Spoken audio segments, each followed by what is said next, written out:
Time is running out, you know. I was also hesitant to make this video. When doing this, I didn't really feel the corporate world is just about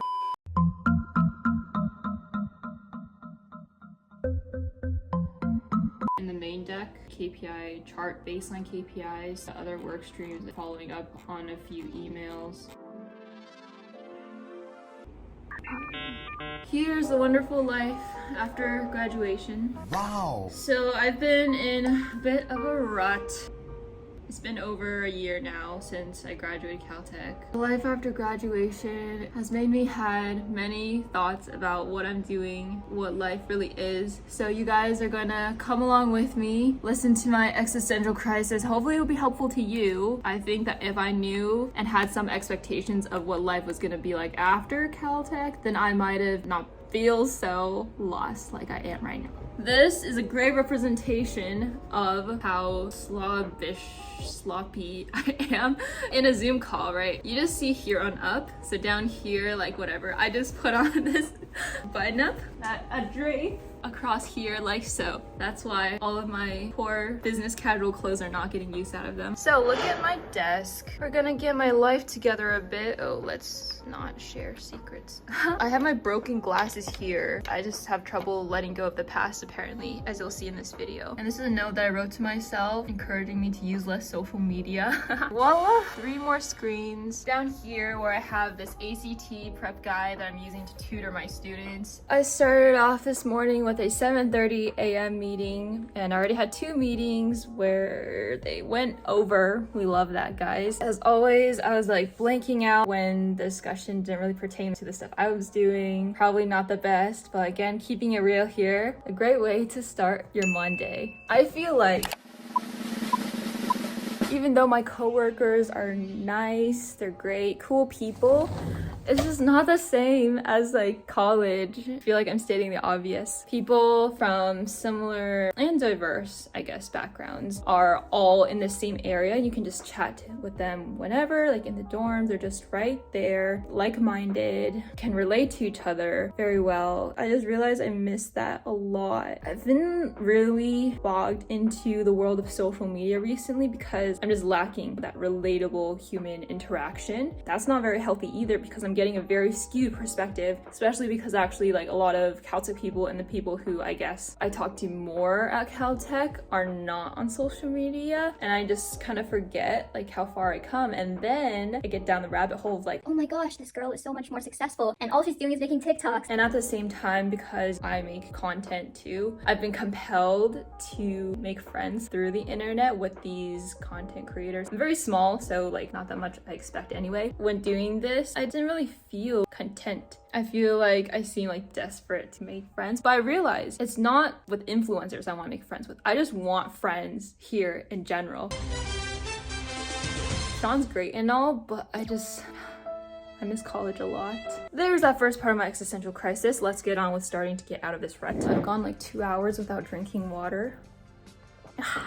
We are going to dress in something a little bit better than my pajamas that I'm always in. And I think that's an important mindset thing. I would always be like, okay, efficiency. I'm gonna roll out of bed, put on my button up, go about the rest of my day comfy. I have so many nice clothes that I just never wear. In Caltech, I was too busy to really try to dress nicely anyway, but I still would put on different clothes, to say the least. 1, 2, 3. That's better. Now that I look more presentable, let's go proceed with the skincare routine. I'm trying this new thing. I've always been one to deprioritize my self-care, and one day I was organizing my bathroom stuff and I found this Ordinary serum that I got last year on Black Friday, and I was like, you know what, I should use what I buy. The first day I put on like a big glob of this, which was a mistake, on one side just to test, and I was like, okay, that's fine. I put on the rest of my face and it burned, and I was like, okay, that means it's doing something. No, incorrect. Then I went on this whole journey researching skincare and realizing that, bro, I'm 23. I need to get on this train before it's too late and I can't go back. That's what I'm trying to do more. So far, I've just washed my face. I was about to put Vaseline on my cheek. Clearly can't multitask. This video is gonna be rather centered on myself, but don't click away yet. Don't click away at all, please.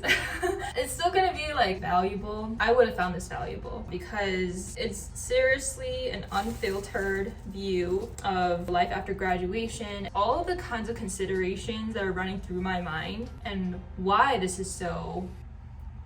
There's just a maelstrom going on in here. I think part of the reason is because when you're in school, like for me, as an overachiever, you are working toward a goal. You see the end. In high school, grade school, it's college. Then in college, you're like, that degree, get a job. After a job, you know, where is the light at the end of the tunnel? Is it when you're 65 and retired and finally have enough money to enjoy your life, but then you're way too tired? That's a bit of the crisis I'm having early on. I feel like when I am complaining, like even to myself, I feel guilty because I'm like, I am privileged. People have way fewer things than me. It's like a comparison game as well. There's always better and there's always worse most of the time. Good to strive for better and just like wonder what's out there. If you were just sucked into the societal norm and just accept everything as it is, and that's not good either. My face is drying out and I don't even know what to use next. Vitamin C serum that my mom gifted me last Christmas. No matter your situation, everyone is the center of their own lives. Maybe I'm just justifying it to myself, but I think you can feel unsatisfied. Just still be grateful. I'm still very grateful for everything. But recently I read a book called Millionaire Fastlane, which just changed my mind about many things, which I'll get into maybe in another video. It's like a lot. Basically, it just made me question like everything I've been doing and like working hard toward and being like, am I there after Caltech and I've graduated and I got the degree? Have I made it? Has everything I've done before given me what I want? Do I want this? Philosophical. I've seen documentaries where there are people in third world countries and they don't know what's out there, and so actually they tend to feel happier or more content. I don't think it's necessarily like how much you have. If you have more than someone, you're like not able to feel unhappy. Everyone can feel unhappy, if that makes sense. Next, I'm just putting on this eye cream that I got in Korea. That is not to say though that I am unhappy. I think by default I'm a happy person because I believe that your life is only so long. You should spend as much of your time as you can being happy. I think it would be nice if society flips their mindset to be like, instead of maximizing the time we are productive, to maximize the time that we are happy.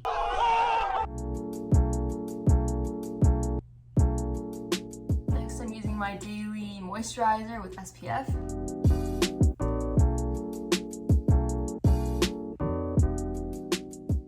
YouTube videos, I just like have this conflict about whether I'm wasting everything I did previously by spending my time making videos instead of using that free time outside of work to, I don't know, code something or learn more things to make me better in my job. Recently, I have been tutoring students in ACT and SAT math, which I've enjoyed so much. It has brought me so much satisfaction to use something that I not only love, but that I'm pretty good at, and I'm like, of course, helping students a lot, I feel like. I just washed my gua sha, which is a facial massage tool. I was also hesitant to make this video, but Sean's out today. I just felt like this was a great opportunity. It's important to show this realistic side of life after graduation. Maybe it's just me. I don't know, maybe I'm crazy. Comment below if you feel something similar. Many of my videos have been really intended to provide value and help you guys more directly. So I felt like you guys might not care about a video where I'm more talking about myself, my feelings. But then I realized that so much of what we do and what I do is for the purpose of pleasing other people. And I rarely have the chance to step back and think about what I want, what makes me happy, but that also at the same time, helps people. Whether it was,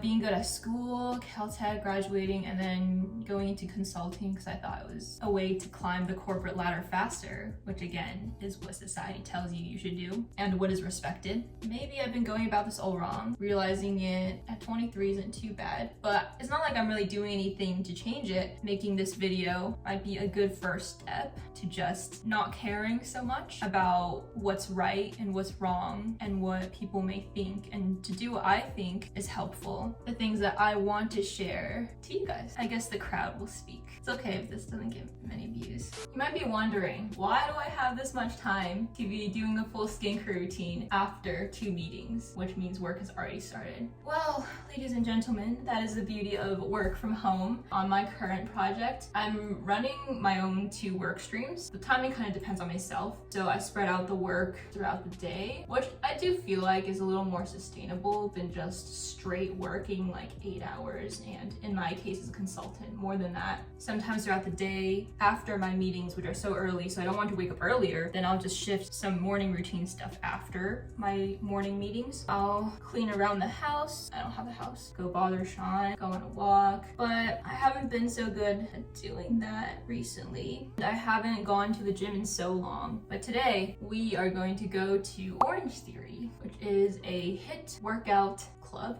Alright, we're done. The thing with the job though is that your time is owned by the company. So I always do feel this pull or like stress deep down whenever I'm not working throughout the day.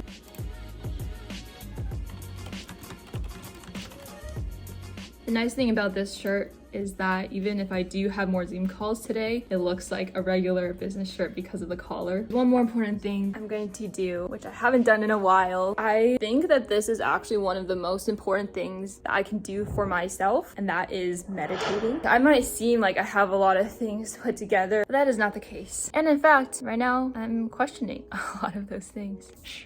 Don't tell my boss. I'm working on a lot of financial services projects. So those companies are our clients. Am I really providing actual value to society? I'm helping companies, sure, but how is this helping the world? Does it really matter that my job has some external meaning to it, or should I just be making that bread and be happy with it? Because some people don't even have jobs. I'm not the only one who feels this way. My friend who works at Hudson River Trading, she says that she's also feeling like she wants to leave and do a startup or something to do something more meaningful, impactful to the world. The joke around there with the traders is that all they're doing is providing liquidity. I do have another friend though who works at Citadel. She's from Promise, that math camp I always mention, and she used to be stressed about the meaning and purpose of her job. During COVID, she realized that she makes a very good amount of money. She enjoys the day-to-day activities overall. She's kind of accepted that there is no real meaning or purpose externally to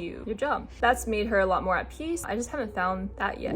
Welcome to the Daily Comb. I'm Tamara Levitt, and today we'll be exploring how to adapt to our circumstances.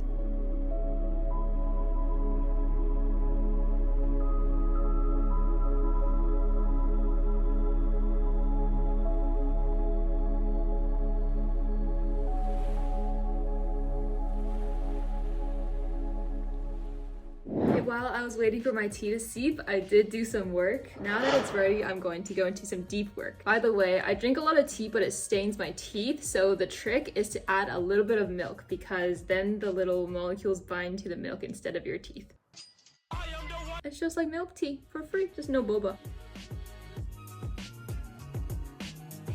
Yes, it looks amazing. This is leftovers from last night. Questioning all my life decisions. I'm very dumb, guys. I got a paper cut yesterday when I was trying to cut open a lotion bottle. Fun fact. There's actually a ton of lotion left even when you think you squeeze it all out. On this project, I'm currently working a lot in Smartsheet, which is a project management software. So again, I'm doing a lot of formulas, even coding in VBA because I do solve this data problem. I actually get pretty excited when I have to, write these formulas, do the code, problem solve. The thing is, then I am just like, Why am I a consultant then? Because this is very rare. One of my coworkers, who's actually my friend, who's actually a chemie from Caltech in the same year as me, she had just done a project where she also had to write and run some code. And she asked him about being put on more projects and doing more things like this. And he responded saying, No, you don't want to do that because this is not valued as consultants. These are not the skill you should be developing. Like me, she's kind of reconsidering the choices. We come from a quantitative background, but I think there's a reason we like that experience because it's more black and white, more problem solving how we think of it, in my humble opinion, more challenging than say sometimes these business things where there's kind of a reason where fresh graduates of pretty much any major can be a consultant, can advise leaders and executives. On the other hand, I don't regret choosing consulting because I do want to increase my leadership ability, speaking skills, soft skills, synthesizing, because I don't think I'm the best at explaining things. My brain just runs like very quickly and jumps around. But then I think about how I chose consulting probably because I knew I didn't want to go into chemical engineering or just, I guess, be an engineer like I said in my other video. There's nothing wrong with that. It's just even now I know that it was a good choice to leave engineering because my coworker now came from an MBA after like 9 years at a defense company, same one I've interned at, pretty cool. But he just was like done with it and getting an MBA to be a consultant. Same level basically as I am now, doing the same kind of stuff, but of course he gets paid like double. Picking consulting now was a good move. I do wonder though whether I would have enjoyed computer science better or data science, seeing the things that I like to do. I love math. I'm thinking maybe I chose consulting because that was the only alternative from engineering given my degree. It's so crazy that many people, if they are not going for a PhD, actually regret engineering because like from a Reddit post I saw, there's a lot of discrimination against people who don't have PhDs, no matter how many years of experience they have, no matter how skilled or smart they are. Back to CS though, I like to think that it's because I don't want to spend 8 hours every day staring at a computer screen. I'd rather be interacting with other people. I sound so bratty right now, like, oh, I don't like anything. I feel like there's just always something bad with anything you're doing. The grass is always greener on the other side. But of course, it's helpful for you to decide which grass you would like. And then I wonder, wow, I love math so much. I did math competitions. I'm relatively good at it. Why did I not do something like be a trader? At first, kind of the same thinking as I said my friends had about wanting to do something more meaningful, purposeful. And I thought that consultant was a way to do that because it was really pitched to me as a way to help companies and like help people. And it is pretty satisfying at the end of the day when you help a client. But in the grand scheme of things, it's still just feeding in capitalism. Is literally a job that is a product of capitalism. And my Caltech friend who's a chemie who works at BCG, she calls it a made-up job, which is actually pretty accurate. About trading though, I wonder if like my second friend at Citadel realized that I should just think there's not much point stressing about meaning or impact in a job because there are plenty of smart people in the world, and even for them it's like really hard to make a huge impact. We're all just one person. Maybe we should just focus on our lives, have decent work-life balance, decent pay. And with trading, I'm like, okay, what if I did that? I could do math and then normal hours, really good pay. But then I think if I'm a trader, I'm doing similar things every day. You don't really have any transferable skills, as my friend said. Maybe, business development, operations that a consulting experience could get me to is more interesting. Apologies for the long rant. My food is getting cold as well. In this digital day and age, we have the ability to be our own boss, kind of, and be creative and put things online. And I discovered I really love doing that and talking to you guys, helping you guys, but I just can't really do that with a job like consulting. I know it's temporary, but you can't sacrifice your today in the hopes of a better tomorrow because tomorrow may not come, which we can also see from the pandemic. For example, my mutual friend who's an investment banker, she recently had 100-hour work weeks. If you divide that by 7, that's about 14 hours a day. Bro, that's terrible. And her health is deteriorating. She woke up one day with a crack in her vision. That's so scary. I just don't think that mindset and the kind of structure we're in with society of the hustle culture is like normal or healthy. And I think it's pretty ironic coming from me who's been an overachiever trying to win this game that I thought I was playing of being good at school, getting to a good college, getting a respectable job. But it's like, maybe I want an alternative. Maybe I don't want to play that game anymore. Time is running out, I'm glad that I chose consulting because being in this corporate world has taught me these these things, my perspective, my response to what I've learned much more quickly than if I had been an engineer. I would probably realize this like 10 years down the road and been like, oops, I wish I had done this differently way earlier.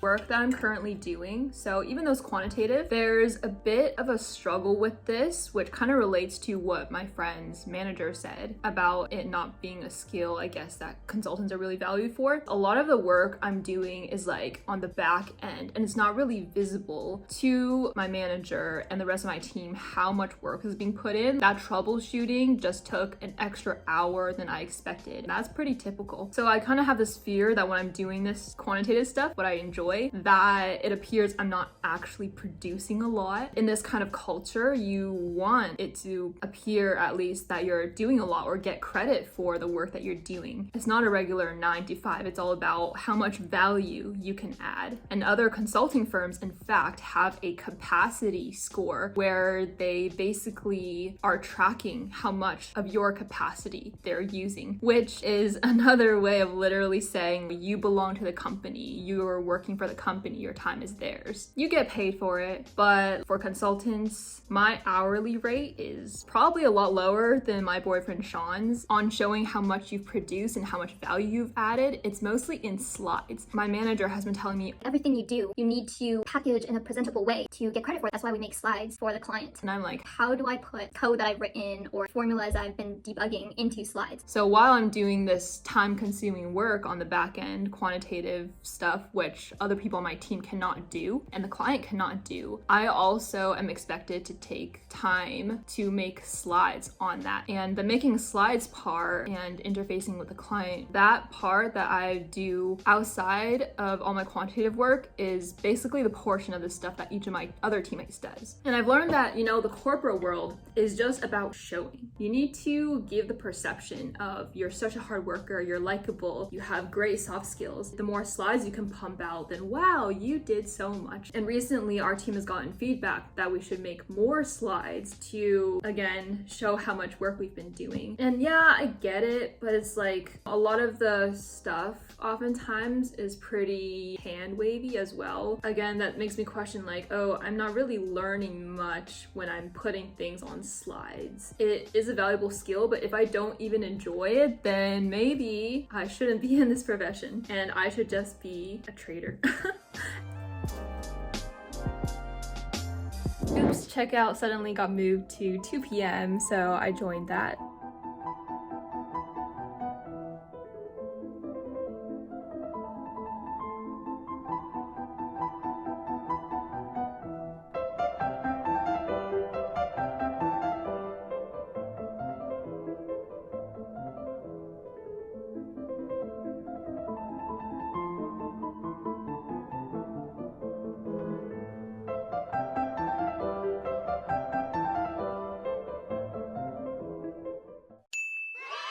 Alrighty, I've changed and it's time to go to the gym.